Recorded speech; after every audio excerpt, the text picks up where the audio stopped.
Bienvenidos a Desenmascarando, podcast quincenal que intenta desenmascarar la preocupante hipocresía de los medios de comunicación y políticos progresistas. En este podcast hablaremos sobre la figura del obispo Pérez en la independencia de México.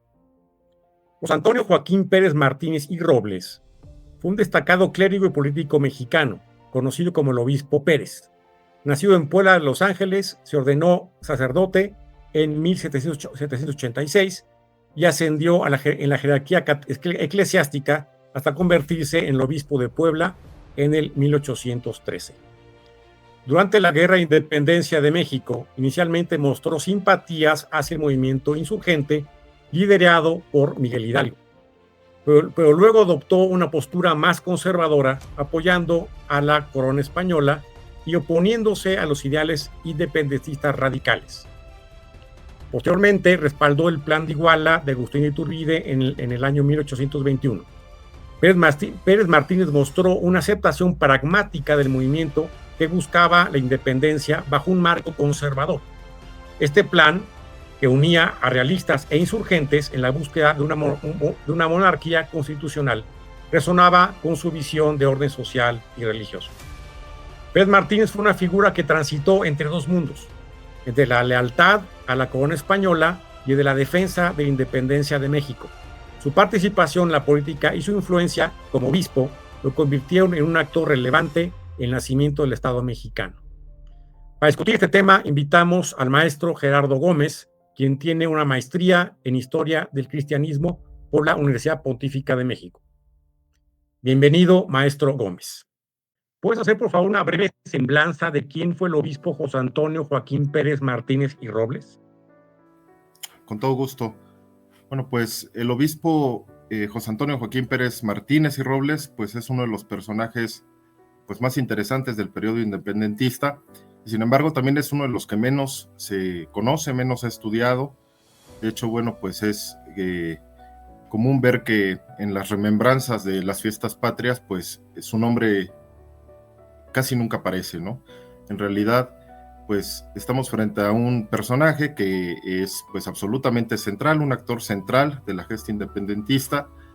Además de eso, bueno, pues va a ser impulsor también de una práctica jurídica, esto mucho pues por la influencia que va a tener justamente en las Cortes de Cádiz, y bueno, va a influir profundamente pues en el futuro de las prácticas parlamentarias del Estado mexicano, ¿no? Y podríamos decir que esa influencia pues podría llegar hasta la actualidad, ¿no?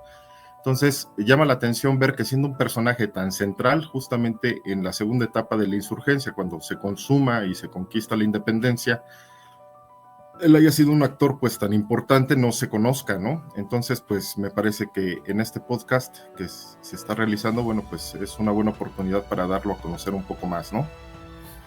Y bueno, como semblanza, bueno, pues es un criollo novohispano, hijo de un comerciante gaditano que se llama Francisco Pérez Martínez, y que contrajo matrimonio con una señora que se llama María Guadalupe Robles, que formaba parte pues de las élites poblanas. Él tiene influencia de uno de sus tíos, que va a ser dominico, tiene pues ya desde sus primeros años pues una práctica de vida muy piadosa, y poco a poco pues se va inclinando por el estudio clerical, ¿no?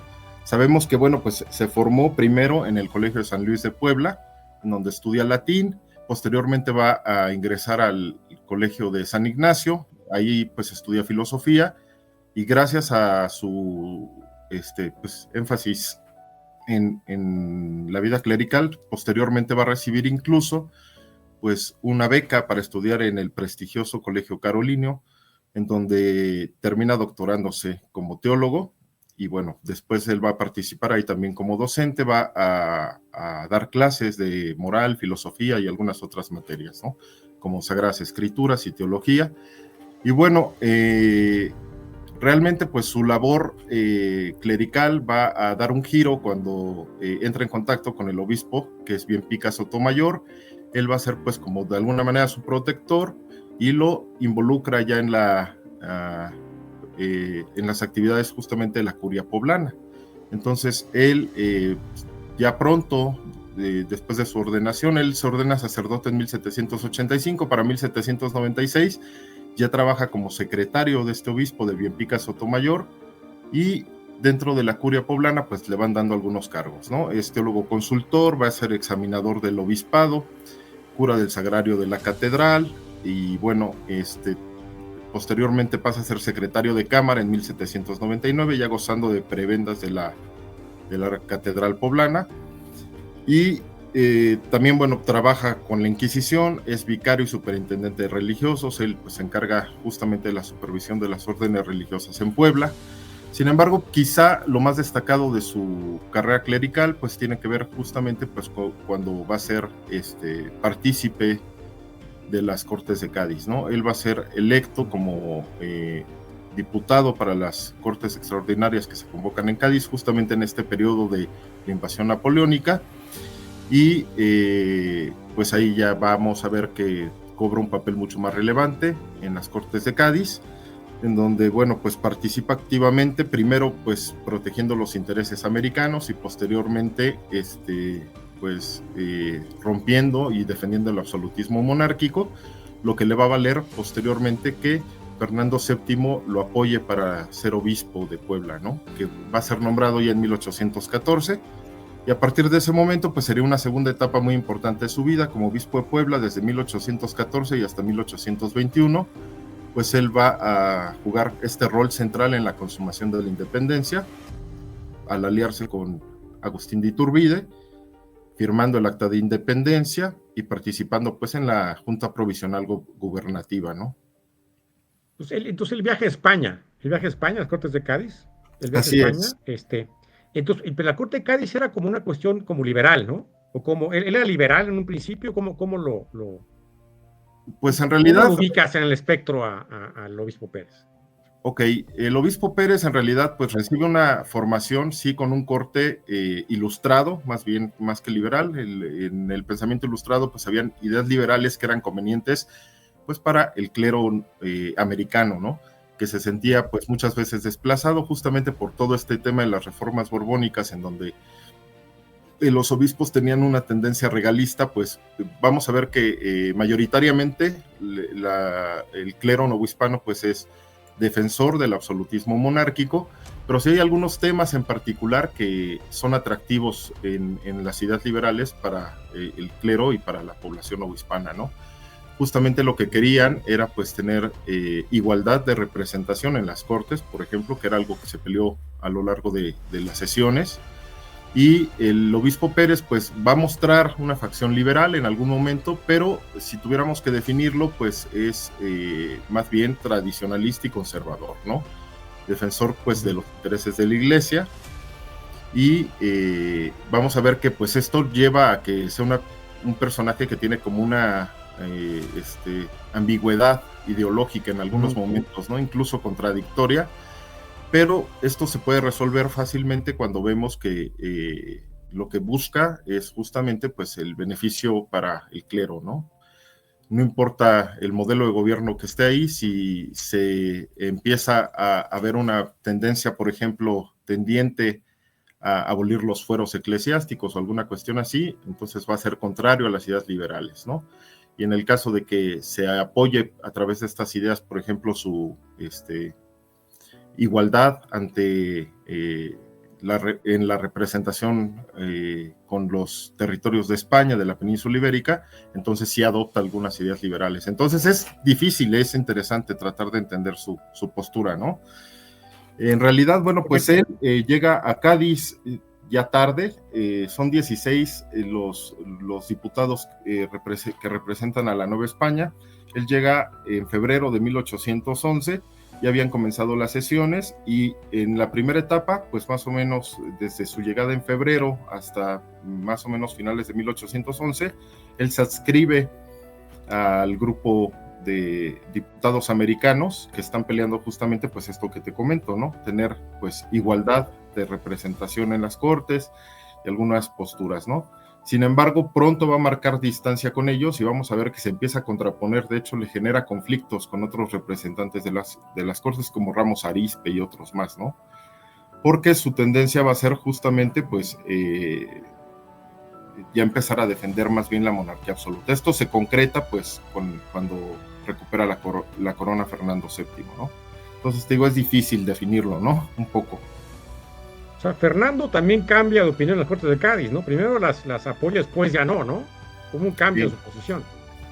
Bueno, en realidad ese es el punto crucial del tema, ¿no? Que Fernando VII, cuando recupera la corona, pues va a ver este manifiesto de los persas que niegan la Constitución de Cádiz que había firmado el mismo obispo y se defiende la monarquía absoluta. Esto pues cae muy bien a Fernando VII, que va a mantener el mismo modelo de monarquía absoluta, pero posteriormente cambia su postura en el trienio liberal. Ya vamos a ver que su postura es más bien volver a validar la PEPA, ¿no? Que es la Constitución de Cádiz, y en ese momento ya se va a ver una fractura, ¿no? Y es justamente ese el momento también en donde el obispo Pérez pues va a ser incluso perseguido, como miembro firmante justamente de los persas, pues va a haber una persecución en su contra, y él se da cuenta que lo más conveniente, bueno, pues ya es apoyar la insurgencia, ¿no? Pero esto ya es posterior a su regreso a América y su nombramiento como obispo. O sea, lo primero es un apoyo al modelo de monarquía absoluta, pero después cuando Fernando VII cambia de parecer, el obispo Pérez también rompe con la corona, ¿no? Esa es la ambivalencia que tuvo el obispo Pérez, ¿no? También primero al principio apoyaba a Hidalgo, ¿no? Simpatizaba con Hidalgo, después cambió de opinión, ¿no? ¿Por qué estos digamos, vaivenes de él? ¿Por qué? Pues bueno, en realidad no hay muestras de que haya apoyado la insurgencia de Hidalgo. Él, ¿no? Como parte pues, de la curia poblana, en realidad el movimiento insurgente de Hidalgo, este primer periodo insurgente que va de 1810 a 14, pues él está más bien participando activamente en Cádiz, ¿no? No tiene tanta relación con la insurgencia, sin embargo, pues tiene noticias, y podríamos decir que más bien no simpatizó nunca, ¿no? Con los insurgentes radicales como Hidalgo y Morelos. A ellos los consideraba pues más bien amenazas al orden religioso y social, y en realidad pues incluso participa pues en estas diatribas de excomunión que se hacen en contra de los insurgentes en todos los obispados. Él, en su caso particular, desde Puebla, ¿no? Sin embargo, bueno, pues hay algunos autores que sí mencionan que su participación defendiendo la autonomía americana en Cádiz, pues podría interpretarse como un tipo de protoindependencia, ¿no? Moderada, ¿no? O sea, que sí veía esa posibilidad ya desde ese momento, ¿no? Pero no podríamos mencionar que nunca defendió esa insurgencia, ¿no? En realidad, cuando él se suma a la causa de la independencia, va a ser pues ya con la conspiración de la Profesa y con Agustín de Iturbide, ¿no? ¿Él cómo conoce Iturbide? ¿Él cómo conoce Iturbide? ¿Cómo se relaciona con Iturbide? Pues no tenemos muy bien la información de cómo se pudo haber encontrado con él en sus primeros acercamientos, ¿no? En primera instancia. Pero presumiblemente fue hasta 1821, ya cuando se está gestando esta última etapa de la independencia. Ellos presumiblemente participan en la conjuración de la Profesa para llevar a fin ya la independencia. De hecho, bueno, pues podríamos presumir también que el obispo Pérez pues es partícipe, incluso inspiración para lo que va a ser el plan de Iguala, ¿no? Del ejército trigarante. Ok, o sea, antes del plan de Iguala. Entonces, antes del plan de Iguala ya se conocen. Se conocen, y a partir de ese momento pues vamos a ver que el obispo Pérez también por conveniencia pues le empieza a dar apoyo a Iturbide, ¿no? Lo que te comentaba es esto, ¿no? El obispo Pérez queda en una situación irregular porque él había formado parte del grupo de los persas que defendió la vuelta de Fernando VII bajo el modelo de monarquía absoluta, pero después cuando Fernando VII valida la PEPA, pues entonces él se convierte en un contrario, ¿no? A este modelo más bien como de monarquía parlamentaria, y comienza incluso a sufrir persecución. Entonces, a partir de ese momento, la salida más viable que él ve es apoyar el movimiento del ejército trigarante. Él todo este tiempo él fue obispo de Puebla, ¿no? Regresa de España como obispo de Puebla, y todo este tiempo ya es obispo de Puebla, que es una diócesis muy importante, ¿no? Supongo, no sé en qué rango pues la segunda más importante. Sí, la segunda más importante, después de la Arquidiócesis de México. Pues la segunda más importante, y esto se puede ver pues en las rentas que capitulaba, ¿no? Era un estado poderoso en donde el clero tenía pues muchos beneficios, ¿no? justamente eso es lo que empezaba a atemorizar, ¿no? En primera instancia se creía que las ideas liberales pues, pudieron haber sido convenientes para lograr mayor autonomía de los territorios americanos, pero el obispo Pérez se va dando cuenta también que estas ideas liberales pues, son tendientes a la desamortización de los bienes eclesiásticos, a la reducción, por ejemplo, de las órdenes religiosas, que él había trabajado con ellas, o sea, ya iniciativas que afectan directamente al clero, ¿no? Y esto pues lo lleva a tomar una posición distinta, ¿no? Entonces, su punto de vista siempre a defender al clero. Ese era su punto de vista, no importa sí, en qué lugar esté, siempre a defender al clero, ¿no? Sería un error, por ejemplo, encasillarlo, ¿no? Como liberal o conservador pleno. En realidad, a lo largo de todo el siglo XIX, lo que vamos a ver es que pues el clero, dentro del clero y del bando conservador hay pues muchas ideas liberales, y dentro del bando liberal hay muchas ideas conservadoras, ¿no? Entonces, esta historia paradigmática que trata de poner como en un cajón buenos y malos, o liberales y conservadores, pues no aplica para nada en la realidad, ¿no? Entonces, en algunos puntos, pues estaba de acuerdo con cuestiones liberales, pero cuando eran tocantes al clero, cuando afectaban a la iglesia, pues entonces se mostraba como un conservador radical, ¿no? Ok. ¿Cuál fue su papel de independencia? Y una vez consumada, ¿qué papel llevó a cabo el obispo Pérez? Muy bien. Bueno, pues él, como te comentaba, participa en la conjuración de la profesa, en donde, bueno, pues estos grupos de realistas, eclesiásticos, militares, se reúnen alarmados justamente por lo que está pasando en España con el trienio liberal, y deciden planear una independencia controlada. Para este momento, pues los vestigios de la primera insurgencia pues eran ya muy débiles, ¿no? Entonces se acuerda pues poner fin a cualquier conflicto que haya con ellos, haciendo una alianza, que es justamente lo que sucede con Iturbide y Guerrero, ¿no? En su entrevista. Y lo que se buscaba salvaguardar era pues justamente los intereses eclesiásticos. Desde la posición del obispo de Pérez, lo importante de este convenio en la conjuración de la profesa era pues defender la religión católica como la religión del nuevo Estado que iban a hacer. En principio se buscaba también defender un modelo monárquico, que esto pues es muy importante, ¿no? La independencia se gesta bajo estos principios, ¿no? Lo que se busca no es establecer una república, ¿no? Sino una monarquía. Y dentro de la misma conjuración de la profesa se propuso ofrecer la corona pues a un miembro de la familia de los Borbones que pudiera venir a gobernar a la Nueva España, o en dado caso de que hubiera una negativa, entonces sí ya poner sus ojos sobre Iturbide como el primer emperador mexicano, ¿no? Entonces él pues ya ahí fragua esta alianza con Iturbide y va a participar pues activamente desde su obispado, pues da apoyo a Iturbide. De hecho pues va dando facilidades, ¿no? Dentro del obispado con el clero y demás, para que haya esta reunión entre realistas e insurgentes moderados, que se vaya estableciendo, al menos en su territorio, pues una transición a este nuevo modelo político de forma ordenada, ¿no? Y finalmente, bueno, pues esto se termina ya de zanjar cuando recibe Iturbide, que llega a Puebla en agosto de 1821, y él, bueno, pues da una homilía panegírica, ¿no? Exaltando al gran héroe de la independencia y al que va a ser posteriormente nuevo emperador de México. Se aloja en el Palacio Arzobispal, y bueno, ahí mismo se firma el acta de independencia, ¿no? De hecho, pues la firma del obispo Pérez aparece en 2 ocasiones dentro del acta de independencia, ¿no? El acta de independencia, ¿está su firma en el acta de independencia? ¿Cuánta gente firmó ese acta de independencia? Pues más de 30 personas, y dentro de esto sí se destaca que el obispo Pérez aparece 2 veces su firma, porque firma como obispo, pero también como diputado, ¿no? Ajá.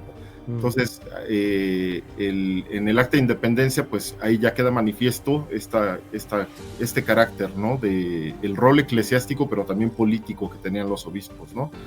Ahorita suena increíble eso, ¿no? Ahorita suena increíble, o sea, un diputado, un obispo diputado, ahorita es como anatema, ¿no? Suena increíble. Ahorita que me digas eso, suena increíble, o sea, ahorita es impensable en México actual, ¿no? Bueno, pues por supuesto, ¿no? Por todos los cambios que se han dado posteriormente, ¿no? En el siglo XIX, pues en principio lo que se buscó fue una iglesia libre, ¿no? En un mundo tal vez liberal. México, después pues del fracaso del imperio iturbidista, va a apostar por ese modelo, ¿no? Se adopta pues, un estado de corte liberal, Y la iglesia lo que buscaba era ser una iglesia libre dentro de un estado liberal.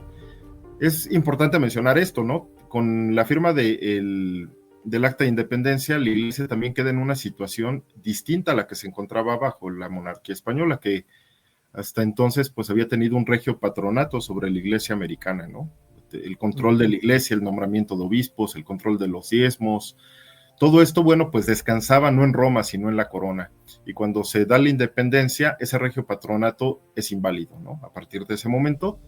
Y bueno, yo creo que aquí, pues, el obispo Pérez y otros obispos de la época, pues, empiezan a tener por primera vez en mucho tiempo comunicación directa con Roma. Y se trata de afianzar una iglesia libre, como lo menciono, ¿no? Libre en este nuevo modelo. Sin embargo, el Estado mexicano pronto comienza a pedir que haya una intervención justamente, pues, política. Mandan delegados a Roma para tratar de obtener nuevamente un tipo de patronato, ¿no?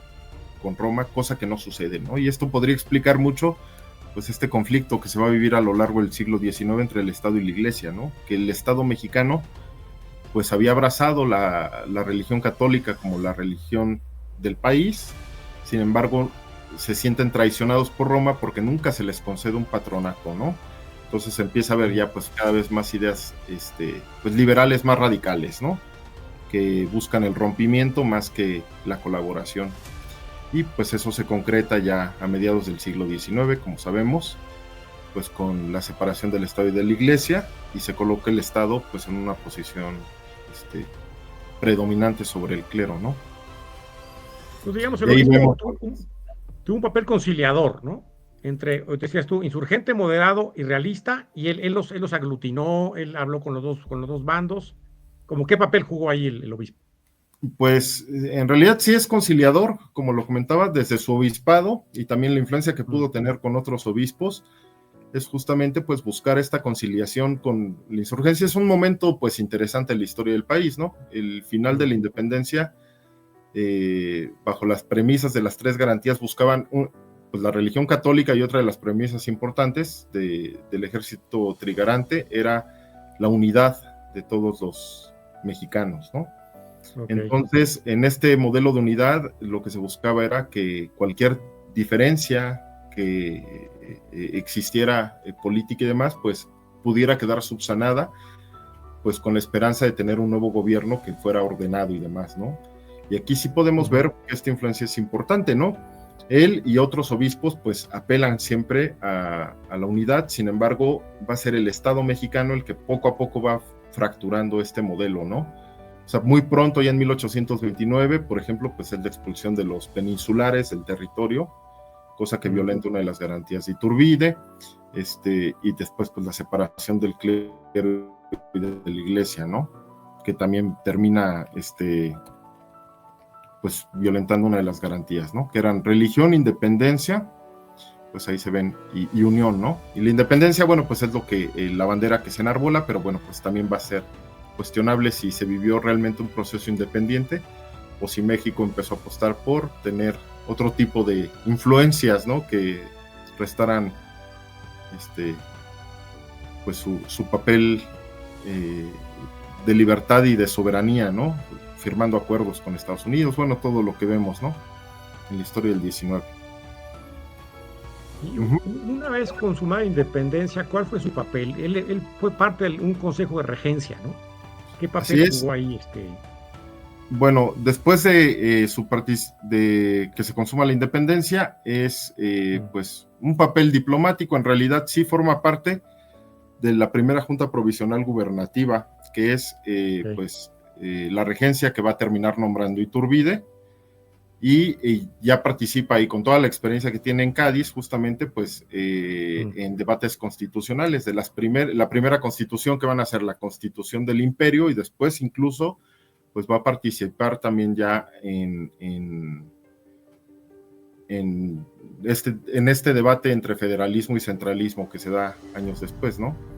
Entonces, va a vivir poco tiempo después de la independencia, ¿no? Él muere en 1829, sin embargo, pues es este actor central, ¿no? Que participa activamente, es uno de los personajes importantes para llevar a cabo la consumación de la independencia. Está el modelo de Iturbide, al cual apoya, pero tras la abdicación de Iturbide, pues tiene que empezar a llevar justamente estas ideas a lo que se está viviendo, ¿no? Entonces, sabemos que va a participar, ¿no? También en debates entre el federalismo y el centralismo, pero siempre defendiendo al clero, ¿no? La importancia de la iglesia. ¿Él era centralista o no necesariamente? No necesariamente, es difícil, ¿no? Encasillarlo como tal, porque no se había experimentado ni el modelo centralista ni federalista a plenitud, y no se sabía cuáles podían ser las ventajas. Entonces, en una primera instancia se pensaba que lo conveniente era, pues, dotar de mayor poder económico y político al poder ejecutivo, y en ese caso pues sí podría ser centralista, pero al estar él ubicado en Puebla, también veía la importancia de puntos del modelo federal, ¿no? Que tuvieran autonomía los estados, que pudieran también tener, pues, más independencia en su organización y administración. Entonces no se podría catalogar como de un grupo u otro, ¿no? Y esta es la constante, ¿no? En muchos otros personajes, vamos a ver que deambulan en estos dos modelos, ¿no? O sea, caudillos militares como Santa Anna, pues cuando les conviene son centralistas y después son federalistas. Entonces no se casan con una idea y la defienden hasta la muerte, ¿no? ¿Él tuvo algo que ver con los chiles en nogada? Bueno, esta es también parte como de la historia por la cual es más conocido, ¿no? Más que por la gesta de independencia. Se dice que para lisonjear a Iturbide cuando llega a Puebla, pues le hacen un banquete y se busca un platillo que tuviera los colores del ejército trigarante, el verde, el blanco y el rojo. Y en realidad, bueno, lo que se dice es que el chile en nogada nace en un convento de dominicas, en el convento de Santa Mónica en Puebla. Y se hace este platillo especial para recibir Iturbide, ¿no? Pero, bueno, aquí sí te podría comentar yo que se han encontrado recetarios, manuscritos del periodo novohispano, más o menos del siglo XVIII, principios del siglo XVIII, que mencionan el chile en nogada con esta elaboración, ¿no? Que lleva pues la nogada. El existía entonces, ok. Como un postre, ¿no? Que no, tal vez como mucho más. Como postre. Como un postre. Era un postre. Fíjate, pero se va a hacer pues más bien, o sea, se consolida como un plato ya nacional, sí, cuando se lo dan a Iturbide, ¿no? ¿Ese pero convento dijiste Santa Mónica o qué convento era, sí, perdón? El convento de las Dominitas. ¿Ese convento aún existe? Santa Mónica en Puebla, sí. Sí, ok. Bueno, el edificio, ¿te refieres? La orden ya... Sí. No. O sea, el edificio sí, ok. Sí, y ahora, bueno, pues está ya secularizado, ¿no? No es un edificio religioso. Me parece que hay un restaurante en donde sirven el chile en nogada ahora, ¿no? Ok. Si visitas Puebla. Para buscar eso. Bueno, entonces sí. él realmente ayudó a la consumación de independencia, porque ya los insurgentes iniciales, ¿no? Y Modelos Hidalgo, todo ese ímpetu ya había caído, ¿no? Ya tuvo Javier Mina un rato, pero eso ya no existía, ¿no? Pues en realidad esa insurgencia fracasó, los logró detener el virrey Calleja. México, pues, ahora enarbola esa primera insurgencia como la genuina independencia, siendo que en realidad fue la independencia que fracasó. Y esta segunda insurgencia es la que está olvidada en la historia, ¿no? De hecho, es importante, ¿no? Acabamos de celebrar el grito el 15 de septiembre, pero la independencia se firma el 28 de septiembre, ¿no? En unos días se conmemoraría la firma de la consumación, ¿no? Esta, pues, no le conviene al Estado, ¿no? Por la narrativa que se va a tomar, en realidad, pues, es, pues, más bien glorificar, pues, al bajo clero que comenzó la independencia. Se busca, pues, un discurso más orientado, pues, a exaltar la independencia, bueno, pues como un movimiento iniciado por el pueblo y que se conquistó justamente desde abajo. Entonces, este discurso de que obispos o la élite clerical e intelectual y económica de la Nueva España fueron los que consumaron la independencia en realidad, pues no conviene este discurso decimonónico, liberal, ¿no? Y por eso es que se ha excluido, ¿no? ¿En qué año hacen este cambio? ¿A partir de qué periodo, digamos, hace lo que estás diciendo, que exalta al bajo clero? Sí, porque no es, o sea, Hidalgo y Morelos son religiosos, ¿no? O sea, no es contra el religioso tal cual hubieras pensado Obispo Pérez, ¿no? Entonces es una cuestión de bajo clero contra alto clero. Esa es, digamos, la cuestión por la cual uno se esconde y otro se exalta. Esa es la cuestión. Así es. Bueno, pues desde los primeros años de la independencia ya se empieza a escribir la historia. Ajá. Okay. Tenemos pues ahí pues influencia de escritores liberales, ¿no? Como José María Luis Mora o Bustamante, que ya van dando pues un énfasis anticlerical, o sea, es la tendencia de la escritura, un énfasis anticlerical y popular, y pues justo por esa razón, bueno, pues se exalta a los iniciadores heroicos de la insurgencia armada, que además pasan a ser mártires, ¿no? Porque fueron derrotados y fusilados. Entonces esto, bueno, pues los exalta como mártires de la patria, cosa que no sucede con el obispo Pérez, ¿no? Que no va a ser martirizado, ¿no? Y bueno, se le va dando pues un tinte social más bien de corte liberal, anticolonial, ajá. Incomodaban figuras como el obispo Pérez en el discurso del México independiente porque en algún momento se manifestó como defensor del absolutismo monárquico. Entonces, como un personaje que había defendido el absolutismo monárquico podría ser después el que consumó la independencia, ¿no? Y hizo esta fractura con España, ¿no? Pero bueno, pues la realidad es así, ¿no? Pues eso es justo lo que pasó, y por eso yo creo que se ha restado, su figura ha sido marginado, ¿no? De los libros de historia. Cada vez más, bueno, pues se va recobrando su memoria. Hay historiadores que pues cada vez se han adentrado más a estudiar su papel, y esto, bueno, pues ha llevado a que ya por primera vez en mucho tiempo, hace poco, se colocara su imagen, por ejemplo, en libros de texto, al menos para que lo conocieran, ¿no? Ah, sí está el libro. Mira, yo tengo aquí 3, 4 libros de historia de México y ninguno ni lo mencionan, ¿eh? Por eso te preguntaba, ¿como qué autor recomiendas para donde te mencione por lo menos al obispo Pérez? Pues mira, dentro de los estudios relevantes, pues yo te podría mencionar que quizá el más completo para entender no solamente el papel del obispo Pérez, sino del clero poblano, pues es este estudio que hizo la doctora María Cristina Gómez Álvarez, que en realidad es un estudio ya de 1997, dentro de la academia se conoce, pero esto no ha llegado... muy reciente, muy reciente. Okay. Sí, es un libro años. Que se llama El Alto Clero Poblano y la Revolución de Independencia. Y bueno, pues muy recomendado. Ahí ella pues quizá es una de las primeras que trata de exaltar a este personaje como fundamental en la independencia, ¿no?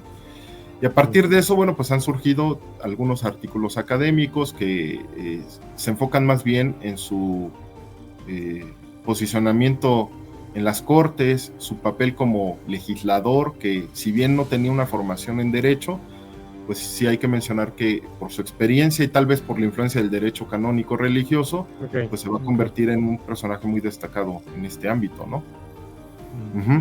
Entonces... María Cristina Gómez, ¿no? ¿Decías María Cristina Gómez se llama ella?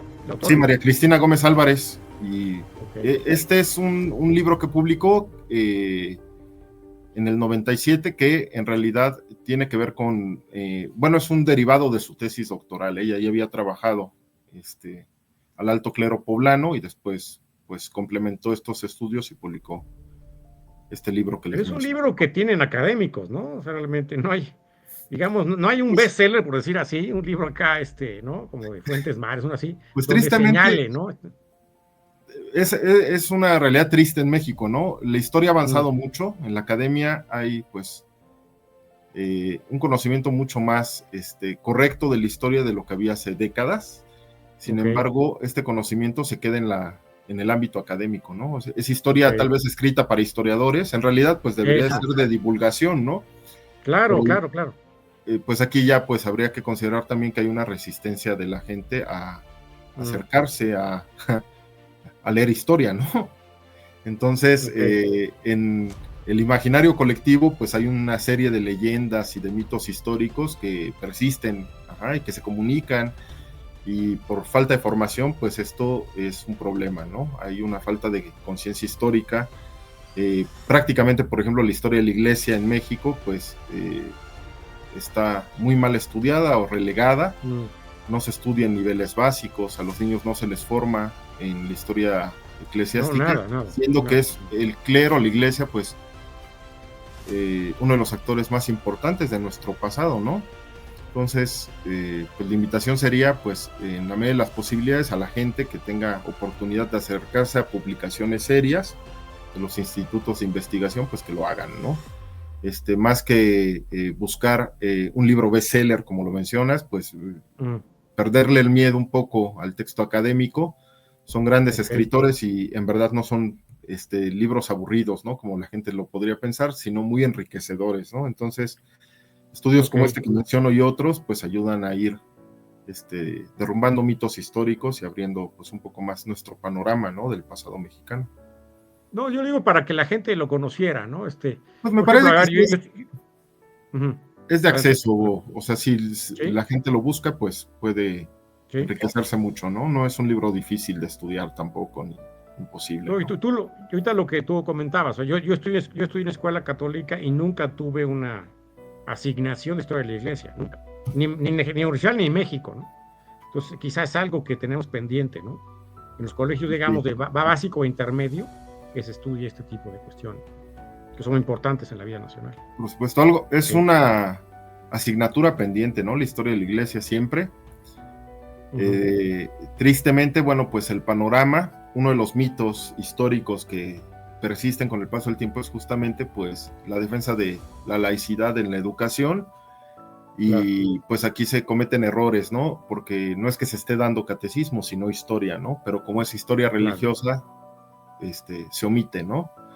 Y esto pues es un error grave, ¿no? Que ha generado pues justamente pues este tipo de visión de historia paradigmática de buenos y malos, de pues, los grandes héroes, mártires, un discurso patrio que en realidad termina encasillando a personajes que son muy ricos en una posición que tal vez no es la correcta, ¿no? Como el caso del obispo Pérez, ¿no? ¿Cómo definirlo? ¿Liberal, conservador? Bueno, pues tenía facetas liberales, por supuesto, había ideas que le seducían del liberalismo y también tenía muchas facetas conservadoras, ¿no? Entonces no podríamos catalogarlo en un grupo nada más, ¿no? O sea, es un ser humano, ¿no? Lleno de complejidades, igual que todos los seres humanos, ¿no? Entonces, hacer este tipo de praxis, ¿no? De definir a un personaje así es arriesgado y equivocado, ¿no? Si tú pudieras recomendar un libro de historia de México y un libro de historia de la Iglesia de México, ¿cuál recomendarías? Pues bueno, hay literatura muy clásica. Quizá el primer acercamiento serio a la historia, compendiada a la historia de la Iglesia en México que se ofreció al público, pues es la historia de la Iglesia en México del Padre Cuevas, que se publicó pues en los 20s. Es un libro que se ha editado muchas veces y que es de fácil acceso y da un panorama muy general, ¿no? Sería una primera buena aproximación, pero después, bueno, han surgido ya estudios más completos, ¿no? Actualmente la Universidad Pontificia ha publicado la nueva historia de la Iglesia en México. Me parece que solamente se ha publicado un tomo, está en proyecto todavía publicar más. Pero bueno, junto con esto hay muchísimas publicaciones, o sea, en esto sí hay que mencionar que se ha trabajado mucho. El problema es que, como te digo, no llega a la gente, ¿no? En el tema de la Iglesia, por ejemplo, en el primer periodo fundacional, pues está La conquista espiritual de Ricard, que fue un libro que fue muy valorado en su momento, sigue siendo pues un libro fundamental para entender cómo llegó la Iglesia a América. Así como ese, bueno, pues han surgido un montón de publicaciones, ¿no? Sería una lista enorme de recomendaciones la que podría ser, ¿no? Pero creo que para iniciar sería conveniente ¿no? El del Padre Cuevas, que es Padre Cuevas, compendiado. Para que la gente que nos escucha, que se cree, a ver, Padre Cuevas, ¿no? Que se lleve como de tarea, ¿no? Y lo busque. Historia de la Iglesia en México, el Padre Cuevas, así es, que se publicó también en años álgidos, ¿no? En medio de la Guerra Cristera, se acabó de publicar en los 20, en Estados Unidos, ¿no? Las primeras 4 tomos me parece que se imprimieron aquí en México, en Tlalpan, y el último tomo, que es justamente el que toca el tema del conflicto religioso con el Estado en ese periodo, se publicó en Estados Unidos. Ya estaba, había huido el padre, ok. Sí. Y de historia de México en general, ¿cuál recomendarías? Bueno, pues ahí para acceso público me parece que el trabajo del Colegio de México ha sido muy bueno, ¿no? En divulgar de forma compendiada y seria la historia del país, y pues tienen la historia mínima de México, que sería un libro muy sencillo, de fácil acceso, un primer acercamiento al pasado, y me parece muy serio, y también tienen pues la historia general, ¿no? Que son ya volúmenes pues más voluminosos. Son varios autores entonces, son varios autores. Sí, son libros, pues sí, que en donde participan muchos investigadores, que esta es la tendencia actual de la historia, ¿no? Ya no hay único autor especialista que trata de dar un panorama general, sino que la tendencia ha sido más bien hacer compilación de muchos autores que aportan sobre distintos temas, y esto enriquece mucho los textos, ¿no? Y ese es el caso justamente del Colmex, ¿no? Sus publicaciones pues tienen maravillosas, ¿no? La historia general de México, hay ya también publicaciones sobre la historia de la vida cotidiana en México, que son muy ricas. Es muy interesante, fíjate, ok. En Nueva España, poca gente sabe cómo era Nueva España, ¿no? El día a día cotidiano, esos libros de texto no existen, ¿no? Entonces es algo pues sí, que quizá sería interesante con usted. Pues tiene que ver justo con esto que te mencionaba, ¿no? De esta historia que se fue convirtiendo en la narrativa oficial, que trató de romper pues cualquier vínculo o cualquier visto bueno incluso, ¿no? Del pasado virreinal, y que lo fue censurando y lo fue condenando, y esto pues llevó a que se desconozca, ¿no? Es un periodo oscuro en la historia de México, ¿no? Hay una exaltación del pasado indígena prehispánico, y por supuesto el culto patrio que se da, ¿no? A partir de la independencia en la narrativa histórica, pero el periodo virreinal, bueno, pues cae muchas veces en motes que son peyorativos, ¿no? Peyorativos y agresivos con el periodo, ¿no? Tratando de no rescatar nada bueno, ¿no? A pesar de que hay muchas lumbreras, cuando se encuentran una, bueno, pues a veces no tienen más remedio que exaltarla, ¿no? Como Sor Juana o algún artista o alguna cuestión así, pero en general no se trata de generar una narrativa histórica en donde pues tengamos un vínculo identitario con la Nueva España, a pesar de que esto es innegable, ¿no? Lo estamos viendo ahorita, ¿no? Como la Suprema Corte le reza a Quetzalcóatl. ¿Qué mexicano cree en Quetzalcóatl? O sea, nadie, ¿no? Nadie. O sea, indígena, ni creo, nadie, ¿no? Pero bueno, esa es la tendencia actual. Y bueno, otras cosas más, ¿no? Dar una nueva relectura, por ejemplo, de la conquista, en donde pues estas cosas que han sucedido, ¿no? Quitar a Colón del Paseo de la Reforma, o cambiar el nombre de calles, ¿no? Como Puente de Alvarado, para no hacer ninguna mención de Pedro de Alvarado, pues ponerle ya Calzada de la Victoria, México Tenochtitlan, no sé, este tipo de iniciativas pues no ayudan en nada, ¿no? Para nada, la narrativa del gobierno actual, desgraciadamente. Ok. Maestro Gómez, pues muchas gracias, fue muy ilustrador tenerte aquí con esto. Ojalá tengamos más cápsulas más adelante. Muy interesante que nuestro público conozca esta faceta de un obispo que participó en la independencia de forma importante, pero que ha sido relegado al libro de historia. Sí, pues bueno, pues les agradezco yo también mucho la invitación, y pues esperemos que, pues es solamente un tema introductorio, ¿no? Que se despierte el interés de la gente para pues investigar a personajes secundarios de la historia, que en realidad deberían ser personajes principales, ¿no? Que están ahí relegados y que ya no se les presta mucha atención, ¿no? Pues el caso del obispo Pires es uno de ellos, ¿no? Buscaremos ese efecto, maestro. Muy bien. Pues muchas gracias. Mucho. Que tengan buen día. Muchas gracias. Hasta luego. Muchas gracias, maestro Gómez, por su participación. Agradecemos su atención y les encargamos le den like al podcast y nos sigan en redes sociales. Haz Sentir en Facebook e Instagram y Hazte Sentir MX en Twitter. Si ustedes ven algún dato polémico por parte de medios de comunicación o políticos referentes a temas culturales, como son vida, familia y libertades fundamentales, por favor, coméntenlo, estaremos atentos e intentaremos responder. Hasta luego.